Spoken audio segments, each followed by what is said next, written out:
Hi, and welcome back to Botanic Designs. I've seen so many people asking the same question: what to do once my Phalaenopsis orchid stops flowering? All the flowers dropped like this one, and what do I have to do now? On that question, I will give you answers today.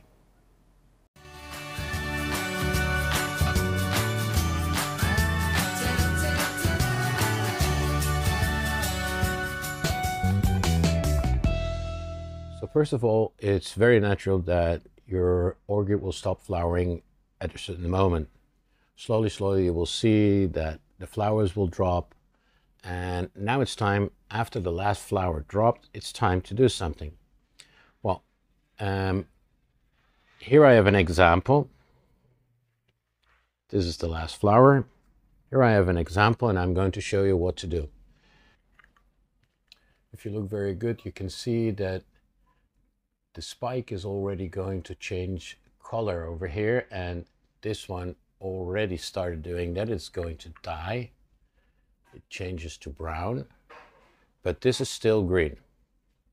So I'm not really sure if we can still save this one, but this one, the other one, I'm really sure that we're going to save that one. And what we're going to do is to take off a part of the spike, and then we're going to promote the production of a new spike coming from one of these nuts.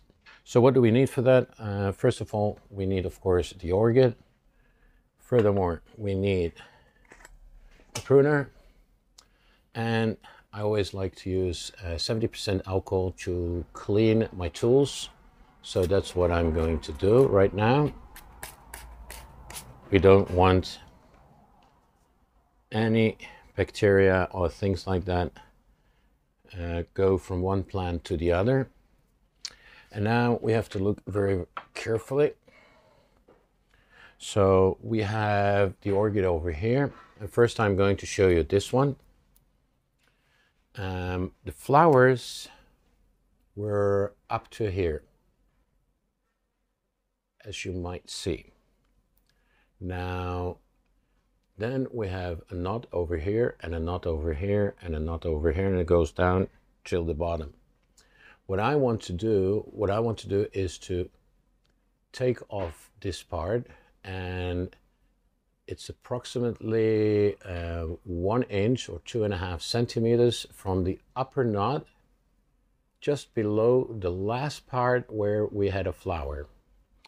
So I have the pruner, almost 2.5 centimeters, and we make a straight and clean cut over here, and that's it.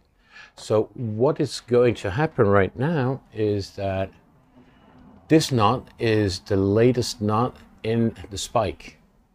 So now it gets a command or an order to develop a new spike over here, and that's going to be a blooming spike.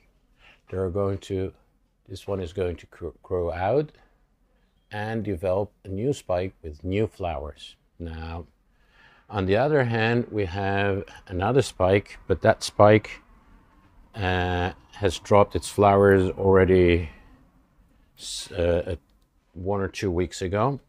And we see that it already starts dying. Also, this is a very natural process. So now I want to try to save that, and we see the knot over here. I'm going to raise the pot.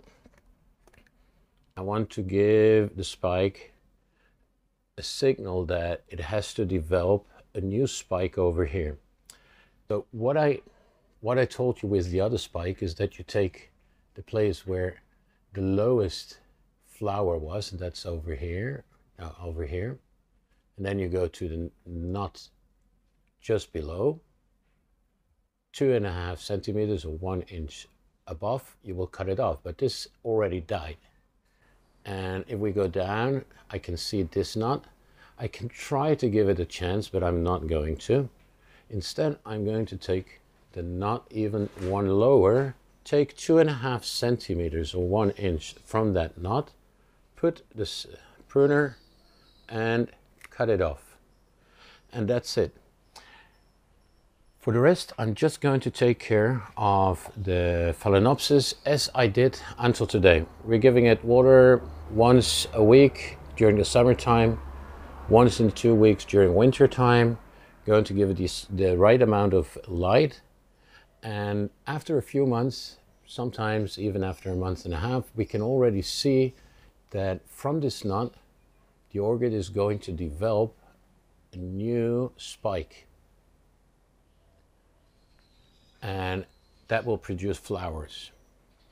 You need to be patient. Orchids are very slow, but as long as the plant looks healthy, there isn't going to be a problem.